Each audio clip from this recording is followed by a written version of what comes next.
Ramogi kaka nasingo ni Twak mar Ratil biro bang' nyiri machuo kende wenda osebedo piny ka Ramogi mondo wago kodgi mbaka wakete Ratil to ang'o ma miyo lweny neno e paw siasa. King'iyo sirikal mamalo kata jo siasa manitiere malo miluongo ni national politics bende ywagruok nitie. Kidhi e ground kucha bende neno ka moko ywak ni dirruok nitie ka kod kacha. Ang'o makelo ma diponi en ni luoro moro bedo koponi jatelo bede kom to oko tiyo yo makare ka itemo soke mondo ti koso ang'o matimore koso en ni koro ng'ama osebed dwani mondo mi obed gwendo gara mogare kama obedieno.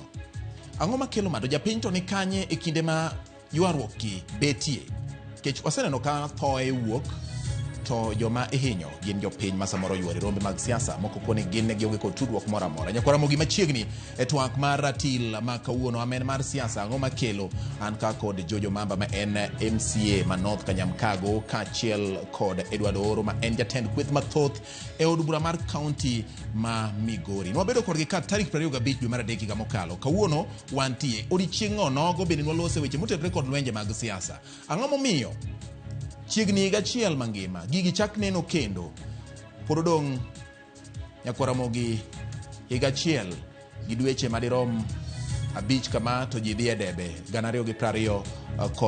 Ang'o matimore? Ang'o momiyo neno gi e sani ni lwenje nyaka bedi to japinye ma hinyore? Mokwongo kapok wadonje mano giduto giwuok e county assembly ma Migori. Erokamano ya majority leader kuom yudo thuolo mar biro Ramogi TV kendo twak mar Ratil. Erokamano George Omamba kuom yudo thuolo kendo. Migori wacho nang'o? Nyocha ng'eno wa yweyo mar giko higa kendo donjo to oganda jo Migori diher mondo ging'e ni to mesa mar Migori assembly kata Migori county kokalo kuom jood bura mane giyiero e county assembly no oting'o ne giang'o. Majority wachaka ne kodi nyiso ni to Migori chal nade? Erokamano ahinya George Bati. Mokwongo we agoni erokamano kuom miyowa thuolo mondo wabiwago mbaka gi jo Migori e weche ma dhi mbele Migori. Migori en kama wasetayo kendo an agone Nyasaye erokamano nikech nomiya thuolo matayo e higa mane gavana Obado nitie kendo sani kendo ataye kaluwore gi gavana ma Ochilo Ayako nitie.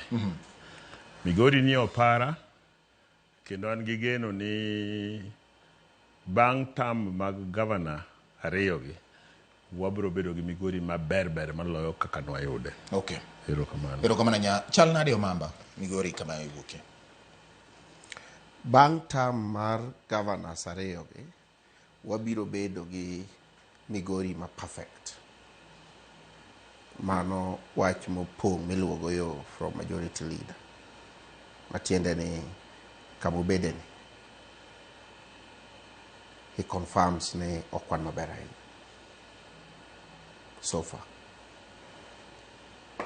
Maybe kamantie ni odhi tam maluwo wayuda serious candidate kaka neno gintie cha biro duoko Migori ochiko kata ka wadhi Singapore. Migori ochiko Uganda wadhi luoro baracha okwan maber but Migori dwaro lemo and serious prayers kendo mana mar joro nikore wach mondo wang'e gimomiyo wan gi tabu Migori. Yes. All right. Majority leader wacho ni bang' tam mar jotelo ariyo mosebet Migori dhi bedo maber.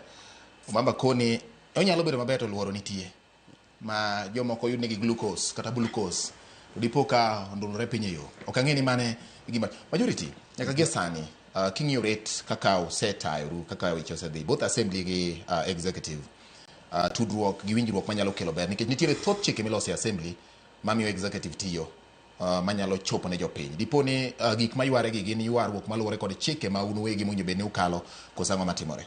Erokamano Bati. An ng'eno kabiro go lam ne ng'ato. Yes. To kaluwore gi kata kaka ne wasebedo nikech an to nya donje tam mar ariyo Omamba ne nie tam mokwongo. Yes, ne gin higni 10 kidhi e ward ne akia kapo ni nitie ECD ma pok oger nyaka sani akia to an kama ECD oseger te nyiso ni nitie kama waneno. To gima ng'eyo challenge ma wan go e Migori jo siasa ng'eny gi samoro dwa mana mondo gigo ohala ok gigo siasa mar gero Migori. Emomiyo asika wacho ni onego iher Migori mokwongo kapok idwaro mari nikech ang'o ma ok rum e pinyni to gima duong' gima ne we chien nodong' karapar Koro gimomiyo gino nodong' ka rapar en ni sama miyi thuolo ma mondo itije ne jopiny titiye yo manyalo loko ngima jopiny. Kar chakruok wan Migori, unlike Homa Bay ng'eni kata county assembly noyud koseger gi Tom Mboya. Wan Migori county assembly kata gi executive office noger gi jo council. Muskari Kombe manoyawonwa assembly nyaka kawuono kama wabete ni. Koro sani kama wantie ni nyaka wachake gimoro wambi wanya weyo piny ka mondo dong' ka rapar. Koro kik wamany ne ng'ato tich nikech manyo ne ng'ato tich to ok nyal konyowa. Laro tenda be ok nyal konyowa. Wan gima wadwaro ni mondo Migori, nyithi Migori oyude kama ginya some. An amor kaka wacho ni sani kidhi South Sakwa tibo yudo ka skul ma nyithindo some tie yien to rumo. Okay. Koro wamanyo makang' machielo. Penjo mara kalore gi mano majority en ni nitiere jotelo malaro tenda Migori momiyo samoro aneno ka nitiere gwandruok kose maywayo weche mag tich. King'iyo mos ang'o ma jogi laro. Ng'ato mi tich e National Assembly to siko mana ni ng'ato owuoro tuo ni ang'o. Ok owuon mana nikech in idwa chiemo moro ka kar mondo iger piny. To mise chamo mano miyi mathin mano wuondgi go e parliament 1,100,000 cha. Oneno ni tin osechamo tieko kar mondo ket tekone e chamo mang'eny ma koro nitie 4 trillion budget mar Kenya. Kipenjo kata Omamba ka obedo jauriri. Pesa di madhi uriri ok doduoki. Obo nyisi mani dwa ket Gogo Falls. Gogo Falls en gir national, ok en gir Kenya mangima, ok en gir jouriri. To kopenje ni George, un kaka jouriri, budget ang'o momiyo sani jouriri nitie gi ng'at manie bunge. Bo tame duoko nikech king'iyo mos. Ibo yudo ni oyo, jogi pako Gogo Falls, jogi kuri ka gidwaro bank. Dang' idwaro bank nade? To higni 10 ne un gi governor. Okay. Majority penjo. Odwaro nade? Odwaro. Babati ere gimi dwaro duoko. Awacho ni odwaro bank nade to higni 10. But next time imbe koro nyaka yier ng'ami Oda Omamba. Nyocha wacho last time ni marwa ni majority wawinje kaka wuoyo. Sure debate. Ni awol majority leader wacho ni an aspirant moro dwaro tenda. Ni koro kan gi dok South Sako, ingeni ma host mare governor. Koro samoro gi madho chai, to ke gore mbaka ni ngene jogo dwaro mana tenda. Let me ask you. I really didn't want to go this direction, but let me ask you. Ipenjo majority penjo nde. Ang'o matimore Migori?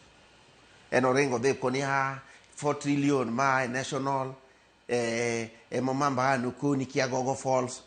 Biwinjo wach malong'o ma kuom jallo mariembo government business e ot. Adwa ni jaki penj majority leader. Omewa infrastructural development ma Migori. Obado musiku luongo ingere ka pile ni kia no timo 10 years ne. When Obado was living, no weka Migori yudo around 7 to 8 billion. Sane wa yudo kuchiko 14 billion. Apenji 14 billion. Kawuono ne gimoro timore maber kabisa George.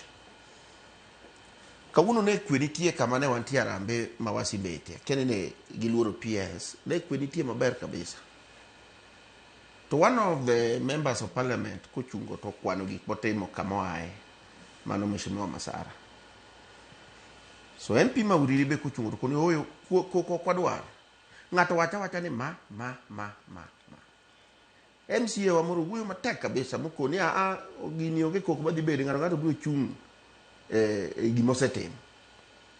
So the question mwapenjo ka maparo ni majority leader nige duoko mewa. Kano maybe wawe manutenge kano mi governor thuolo mondo lerie gik mosetim.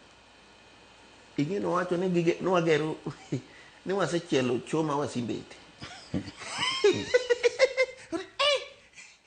Kendo ng'at to governor kinyo nego dhi oriemba ng'ama nondiko ne ni wasetimo tije mang'eny ka wasechielo nyaka chiro ma wasimbe no not chiro choma wasimbete.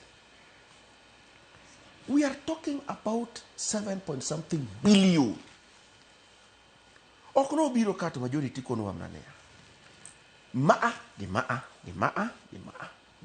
osetim.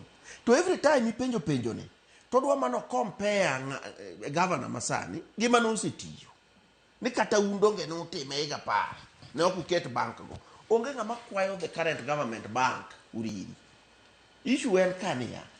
Can you account for 7 billion? Museni. Mikone flag under project, sorry. Buo projects madongo. Achiel, ariyo, adek, ang'wen. Ebro project matindo. Achiel, ariyo, adek, ang'wen. Tugino, jogi be voters. Jok mosiko ni okoningo penjigi. Mheshimiwa Masara is a voter. Mheshimiwa Nyamita is a voter. So nyingo kuna jini ma osetimo. Kama gik meneno Mheshimiwa Masara gini penjogi. Wan moningo penji ot. And why not you? Ngomiyo ku penji. Ngamodino doge. Majority penjo. Ma en majority mari. Ngamodino doge. Gombaka mu penjo mamba ichunga ni Mr. Speaker order. Adwani an carry a point of order mondo mi awu. Casto. Ineno. We okan penja duoki. Yes. Ngamodino no. Giri no kal kata house business. Ne dua penjo. Bingine ne wakalo budget kamane. E dwe mane. Last year June.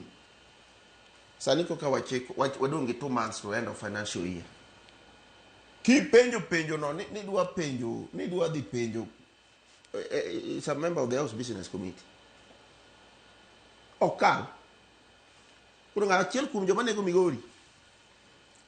Tani ngini gige nego de kunde magirome to wacho ni ani sidi na ose gerte. Majority ni ka. Ingeni iwacho gani ya. Yes. Ni ja siasa nyaka bed jamiriambo. Mana achiel kuom gik maduoko Kenya wachien. To Migori dwa duoke chien ahinya. Nikech asebedi assembly masani, yes. Abedi assembly machon. Ni ungo mambe machon. Ne wan kata yo mambe mar ariyo. Yes. Koro miyo gik madango wach ni wagengo ne ji sani gi. Gin miriambo nikech en owuon. Gi kisungu nego te ma samoro nyamanyo point e weche 200 kapok point odonjo. Oyiene flow. Makata nyicha ne wan kode flow mo nuore wach mo nuore on wawene mondo nuore anwa nikech point pod warito mondo gol tok wuogi. Koro miyo miriambo mani ngado tamie house business committee ok discuss gima ngato wacho. O discuss mana gima dwa dhi e ot. Koro en mana pango ni maobi kaka ng'amo sebedo tam mar adek okoni wuond jopiny ni house business yalo gima ngato dwa dhi yale ot. Omiyo miriambo wawere urugo.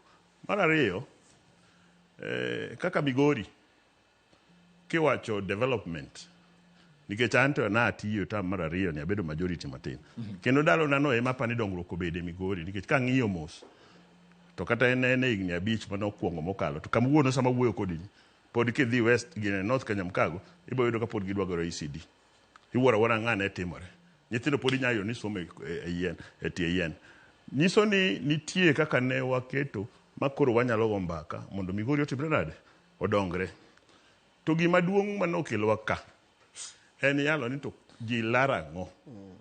Walarango ang'o mwalaro nikech ka en adiera ni an adwani mondo atel ka jopiny oyie ni mondo atel e kom mar MP. Ok atel e kom mar MP. Jopiny oyie na atel e kom mar MCA. Mane matiye to mar governor be atie kochopo nikech sirikal riek en wuon pesa kendo en wuon idea. Oketo dweche 3 mag campaign. Inti campaign sani dwarango. Kok idwa mana rocho gima ng'at moro dwaro mondo otimni. So adwani wacha diera kendo kik wawuond jopiny. Migori onge koko. An kama goyo siasa ni, an ok agora gi ng'ato, ok wagore gi ng'ato, ok dwaher mondo ng'ato gore, be ok ni yuda ka wuotho gi ji, gi group, ni koro wuotho go wapango. Katek, jopiny bo miya duoko. To miya an adwaro ni ka wan duto wan jo Migori, wagoga mbaka maber, wapima wach, to wawe miriambo. Bende mori nitiere samoro lweny magore Migori, ma ineno ka samoro ji ringo kata ji chochni bedo mar arita kwe. Kata mane boma nikech un assembly maru, nitiere Migori makopo ni koko bede i town to kata mana yalo gik manyalo konyo jopiny ok unyal dhi bende mori kaka jatelo majority ni koko gibeti Migori en dok chien miwuoro. To kiyudo pok aneno MCAs mokelo koko nyaka sama wachopeni chon kata ne nitie koko moko matindo mane wuok ni ji larango to sani pok aneno MCA nikech wabed piny mwawuo mwawach gimoro mwayud duoko ne walore gi wach to koko makoro wuok e lielni koko mawuok makoro ng'ato nyalo wuok masiem nyawadgi ni amora ahinya ni osiepna Mak Nyamita kane koko gi wuok moneno ka ok nyal kelo koko, wacho ni oyo anto koro tindo ok adwa dhi e liel, anyalo dhi e liel sama kenda tawuo gi jogi. To koro kanye ma koro gichako larre gi masara koro dwaro ni en thuon ahinya, en onya siemo gavana. Owada, komi ng'ato telo wene oti, kasa ochopo timbi ti mari. All right. Ineno but yes, wabiro deviate from the time watin. En locho dera kango mane ma ng'ata chiele miwene liete ni dhiyen. Iwinjo ka majority leader wacho ni ma ogone ero kamano ne market no osewacho ni en koro kopo ne dhi e liel gi jatelo ma gavana ne makelo ne tabu, to koro en tindo wede obiro dhi sama ng'ato onge. Koro masara emoneno ni eto rwath odwa gine tiarore gi gavana. Koro temo wacho ni karo tiarre atiara. What I am saying en niya, mano winjo di ji oluorre mano winjo di jurisdiction ka jurisdiction mar ng'ato. The governor en ochila yako, he must be respected. yes. The MP for Suna West is Francis Masara. He must be respected. The MP for Awendo and Walter. And the MP for Uriri is Nyameta. Now, Kawuono, the master of ceremony owacho ni, I am now inviting the area MCA, who will in turn invite the speaker, and the speaker will recognize the MCS manka. Then cast to Luongo area MP to Luongo governor. No timore kamano. Kokonoko bedo katedi. To kineno clip makoro nyokelo koko makoro walando kani. Nineno ka liel mane joka nitie, master of ceremony kosieti to Luongo governor, bypassing the area MP to bedo piny. Donge jolup ne biro wacho ni ma achaya. Ok miya MP no thuolo, owacha gige ne marichogo, Luongo governor, because governor ema nyaka tieke. In fact, by Luongo governor en go opportunity mar duoko gik mane ng'ato wacho mok ni ka.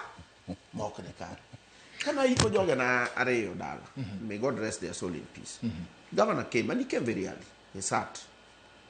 Kugi at some point to koni en makoro the cow microphone or yambo program. Nyameta being ways, ne oko contest. No way, yawe Luongo en Luonge. No kutieko wuoyi ng'ato. You get the point? So, jogi or respect jurisdiction margi. Ka governor obire constituency ng'ato, oweya ng'ado Luonge to giwuoyo to gino rumo gi kanyo. Kech yiero to next year. To jopiny gi bo se decide ng'ama gidhi yiero. You say decide. Are you sure? Hey. Migori. Ombulu. No, listen. Yiero, ingini Ken to no weyo. Ken no weyo, wach yiero bibiere mana nono. Kapodi wacho mari yiero kata ma next year. Kana defense okonyal gi chu, no defense. No way. Omamba. He that alleges must be given opportunity to defend the more alleged.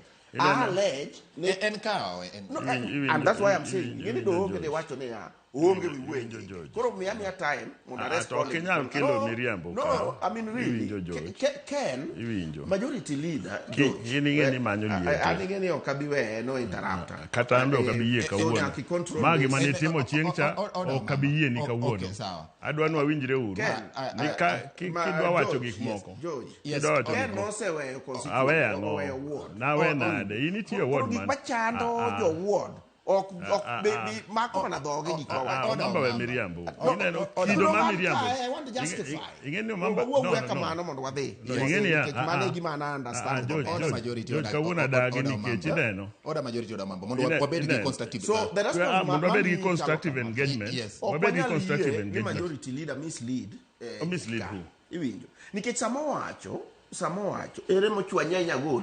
No, Iriam. Kare podine race. So okwanya yire majority leader. Ni every bedo ng'adoge teka. Bunge dwaro quality engagement. Mago to nase kao te an go emo.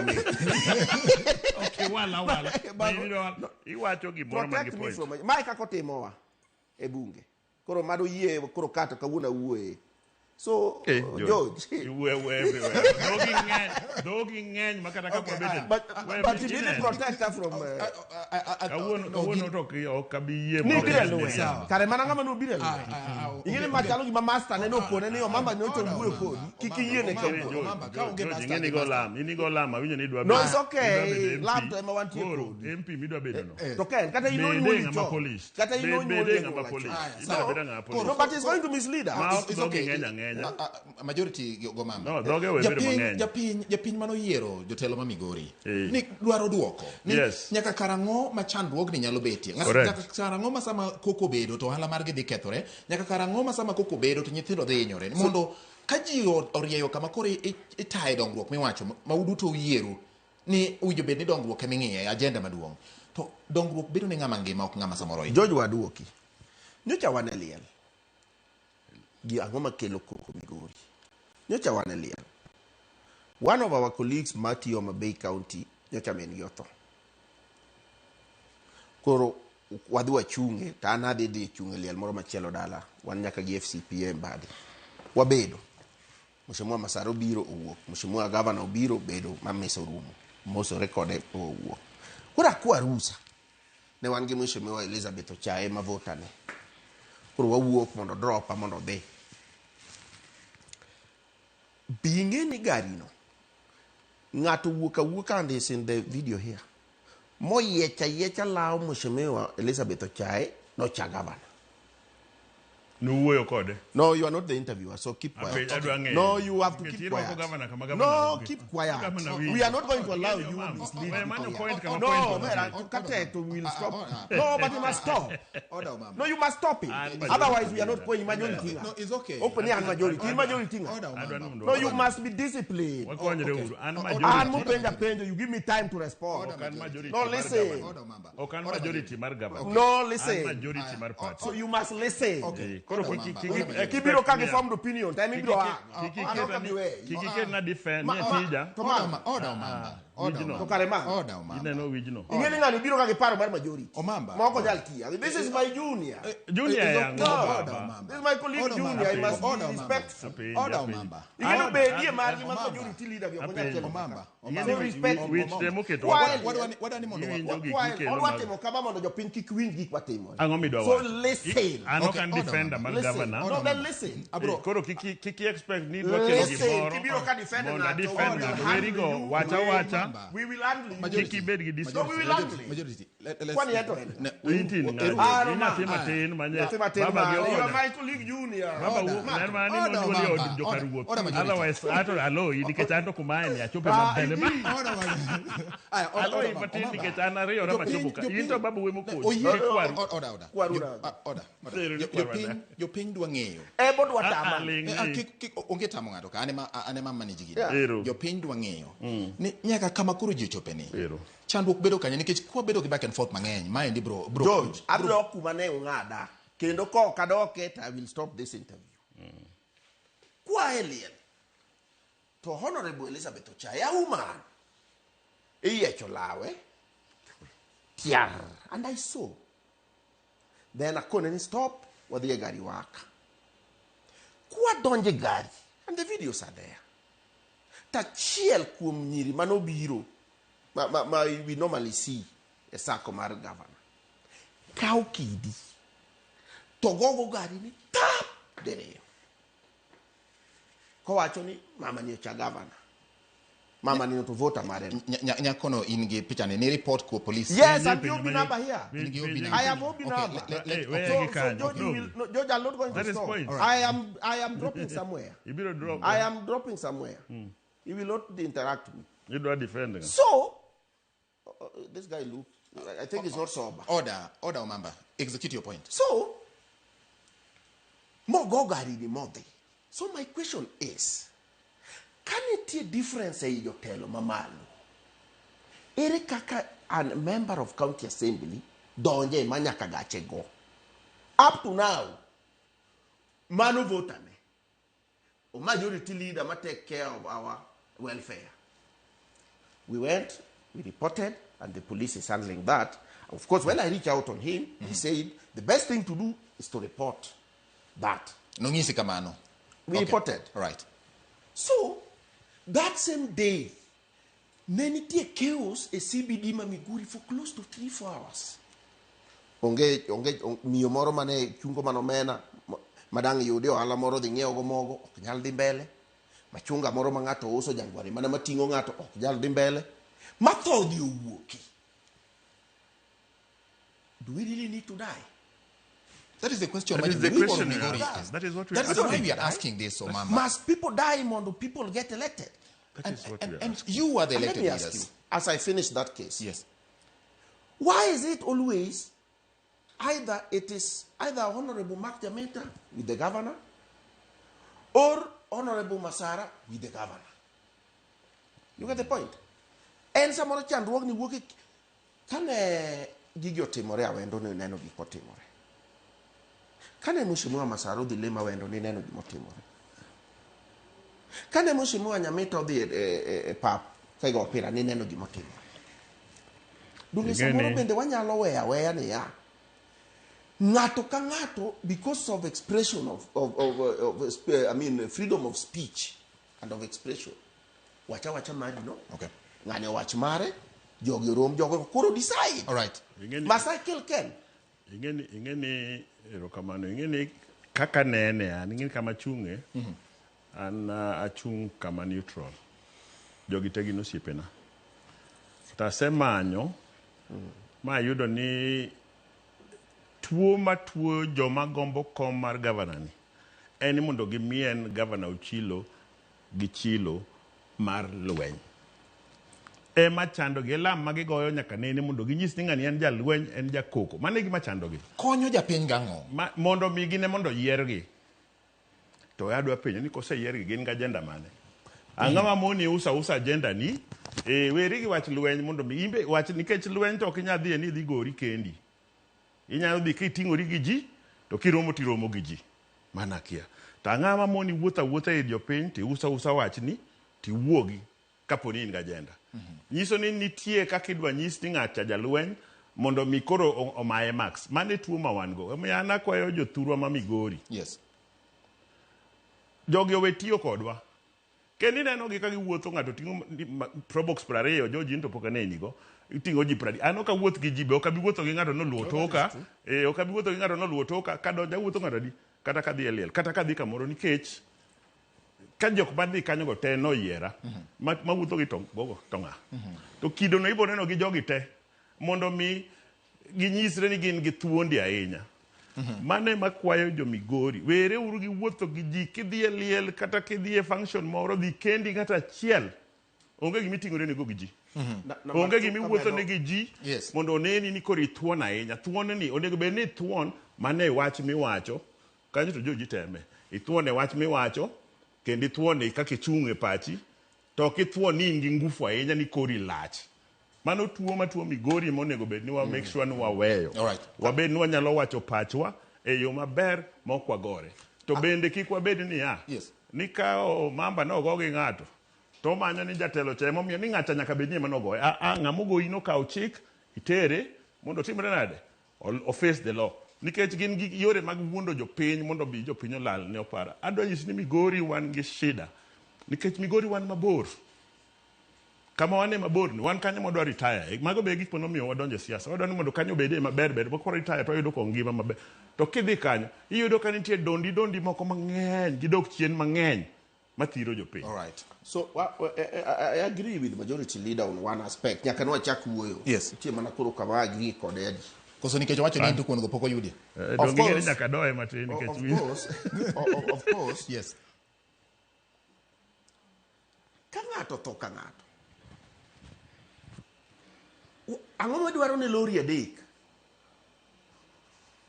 mondo idhigo mondo inyis kipek king'e ni pek kata in MP kata in governor to pek joeri ok idhi adhiya iri jopiny rando kaso gimoro tinde gituch go ka aneno mana koma entieno tinde utuch go ng'a mare gimoro be kudho ne iluonge nang'o George wamire luor liel ji ng'ato dhi kieni Vuvuzela ni in ng'ato tho dhi kowuonegi and George, I saw this thing samana awito ji ariyo gima nokonya ni families ma Maiko, we should now be serious. Like what we saw Suna West was not right. A family Maiko am I inside. Kendo wacha sani kuru Edward Ooro okanda mar wuoche odwa bedo matek. En ang'o mane ong'eyo mane dwa bedo matek. So ka ng'ato to dalani kopo ni jotelo bire in minyalo ketho liel lo kata in minyalo timo nade lose nikech both sides gi to nigi supporters gi. Anda kwayo jotelo. Ni number 1 gi ye criticism. Ko kidwa ni bed criticize uru wuo kuomi ahe siasa. To joma wuoyo bende nyaka wuo nikech objective. Bas, mano kisungu makora dwa nitigo. Ne ma in gi pesa ni. Kadhi awacho an atiye bunge man county assembly ma Migori. Yes. Ang'eyo pesa mochiw both for recurrent and development. Kai be ok nyal tunga na mano awacho mana gine bunge kende. Ipenja oko. Ang'o musetimo. Nyaka wawinyore ni kiwache. Kawacho ni kiwache. Majority Omamba odwa nego teko ne moro kama nyaka wawinyore. Ni teko ni moro midwa wuondo ani onge go kata in go. Ingene tabu mar majority. We Omamba otie kwache. Dimbele. No biro de paro moro. Mio Omamba nyochu kendi ko wacho. Ni last time ni tiyo kod maraka uno kadhiwe. Ayela no kanya yalo go next time. Then sample like so I'm going on. Nyaka bed gi capacity mar kono ja pay ni na ayudo 14 billion. 14 billion. This amount of the recurrent, this amount of the develop. Gima majority leader ni okwinji gi government mo support mar government chila yako. Jogi akia gima no timo gi wach dongruok. Ki wacha ni penjo wacha ni to de kanye. Chalade ni kanye irodi. Tini mano kwa nyali. In fact, I thank the current speaker. The honorable Speaker Marwa Migori. At least onyalo mi thuolo mi wach gima nie pachi. Right? Mi wuog go. Ana akwayo jotelo. Especially nyaka members. Ingene gini de okwachope kata members of the county assembly would be seeing this. Ng'ato ka ng'ato moyier nigi jurisdiction ne. Ko yiera kaka member of county assembly oyiena wuoye gini. To kik wabed gi paro moro ni ng'ato neno ni digolo doke iti jo piny. To George, sabe ng'adowa. Mina majority leader ni thuolo mondo pimnwa niya. Nikech osiko mana niya, ni tinde wani office last year no wacho ni wani office 3 years. Sani ng'ino wacho ni wadhi yiero next year. Okwananwa of the billions mwaseyo are the equivalent to tich mitimo. Ukalo budget and you have the authority to of course to ng'eyo gima Nyoro during the governor's speech. Nyoro during the governor's speech. The governor said. I'm Tulo majority. Yes. Nyoro during the governor's speech. Nyoro wacho ni pesa wa mwacholo under revenue. Majority nyon tie. Obedo paying go to the ne wan kod gi time. Obedo paying go to the time. Ne wan tie wate. All right. All right. Tie kwach. Tie kwach no. King your governor's speech. The governor's speech on go be highlight. The financial year marumo ni. Nyo wayudo pesa machalo kama. Nyo wayudo watimo ma. Gima. Under health, under water, under roads. And like that. Thematic areas will be devolve. And okadwa blame the governor also. Apa ni kata joma na okao makonye teach. Bekia. Because natondeko na governor ni revenue marwa sani osedi to 500 and something. Right? 587 or closer to that. To kibiro kono gikalamo ndi kogi ma COB okelo. Magi present ka COB 320. Okao nyakasha the reimbursement oketo ni on source revenue. So en problem moriwo joma konyo governor, en problem moriwo nyakasi tabu ni tie Migori makoko thiedhi. Kasti chaki bedo gi jok moningo konyi bunge in the name of Honorable Ken Ooro majority leader with this kind of thinking. Nyaka dirala.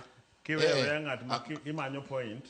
e weche ne 200 koro kiyudo point achiel kwan nwa ero me kamia we koro majority an koro kadhi wuoyo an adwa ling thi pasto kwan nwa ne nikech en motero governor business kwan nwa ne e financial year manyokalo achiel en ka aloka chaka wuo kama bete ni ing'e na ng'e ni weche bila gi obro wacho momiyo na wacho ni kabiro ka abi nyaka gi budget mabiro nyisi kaka budget wacho right to gima duong'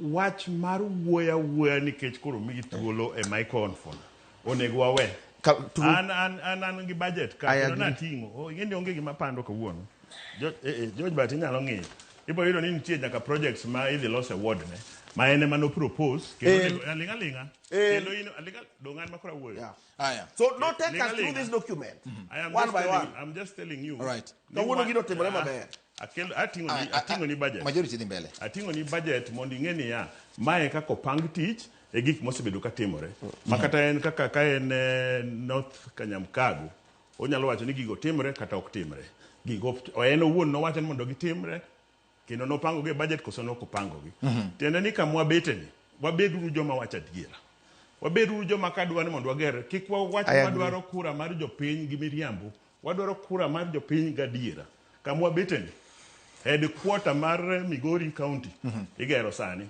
kata en ong'eyo e assembly wa kata mondo wabed gi committee rooms nyocha onge sani e kigero e budget mana ma sirikal masani to ne osetieki gini 10 okodo wuoye gini 10 mokalo wadwa ni ya Migori odongre nikech gimiwe chieng nodong karapar to kilungo wach mamit ing'e wuoyo mamit tigalo jopiny ni pani mane kaka jidongre Migori ema dong chien iti medo mana yiero joma lungo wach yiero mana yiero joma lungo wach eliel and Migori continues suffering adwa nyisi ni Migori kama wantie sani wan gi privilege nikech tam na mane mokwongo cha na bedo makore ka community projects odonje budget Omamba ne nitie assembly mokwongo na ogitimo mano sani kendo tamni wase manage makoro sani wan gi community projects madonje ang'owa e budget ma wan wa propose kwase propose to the executive they implement mane order mwadwaro wadwani mondo wabedi makaber to pesa making'iyo pesa mar development manitie nikech sirikal benuketo ni 70%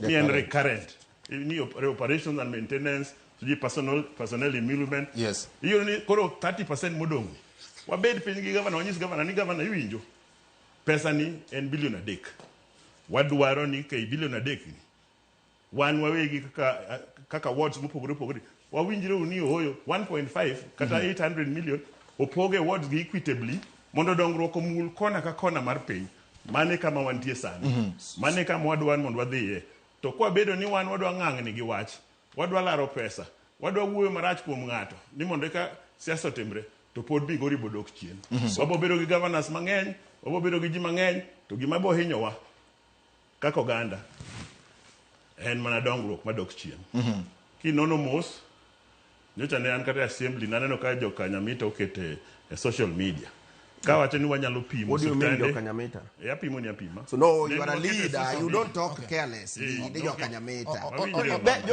you may allow such kind of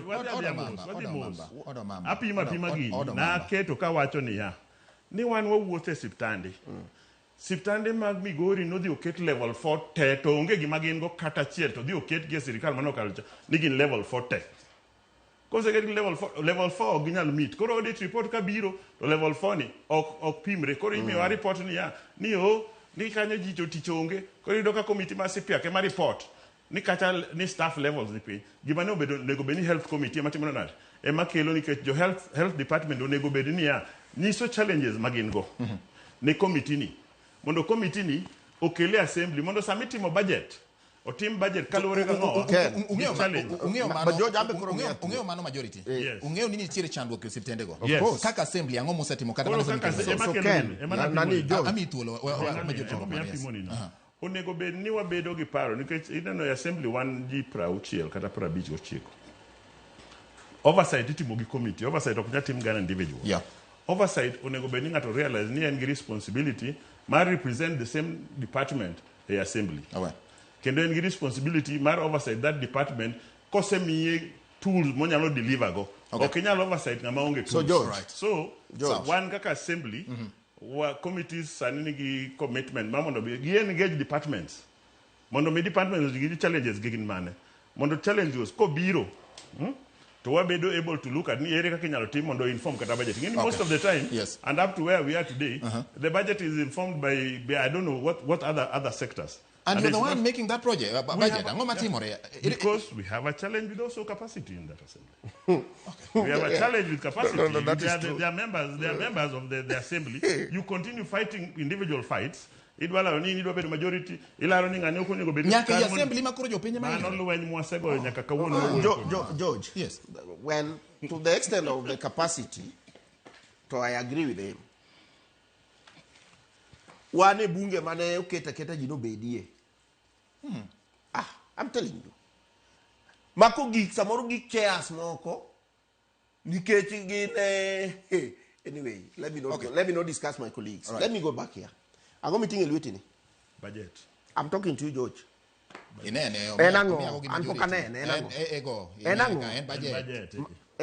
budget my financial year, man. So, Baba. So, no, please control this meeting. Otherwise, I am a very bad person. No, control this meeting. I'm the one chairing. So, George, you want to hold it. Please. Order Omamba.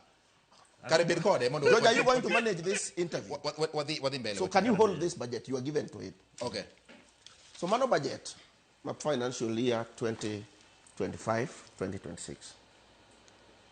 Enorumo June. Right? Majority leader, a custodian mar project.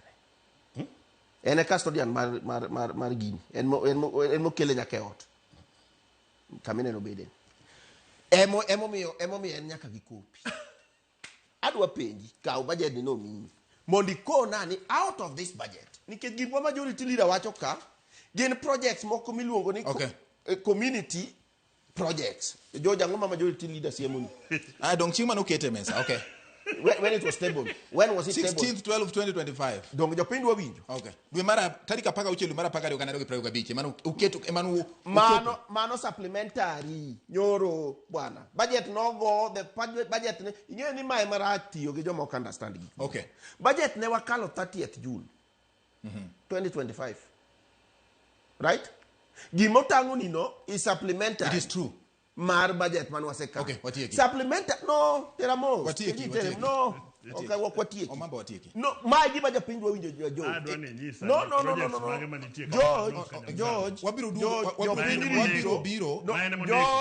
George.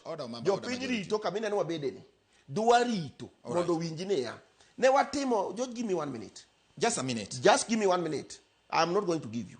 Ne watimo budget mar 2024, 2025. Right. Muatieko. 2025, 2026. Okay.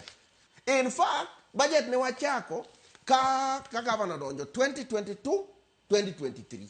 2023, 2024. 1 minute. 2024, 2025. Erokamano. 2025, 2026. All right. Gima majority li Ramogi erokamano. Konejo pe.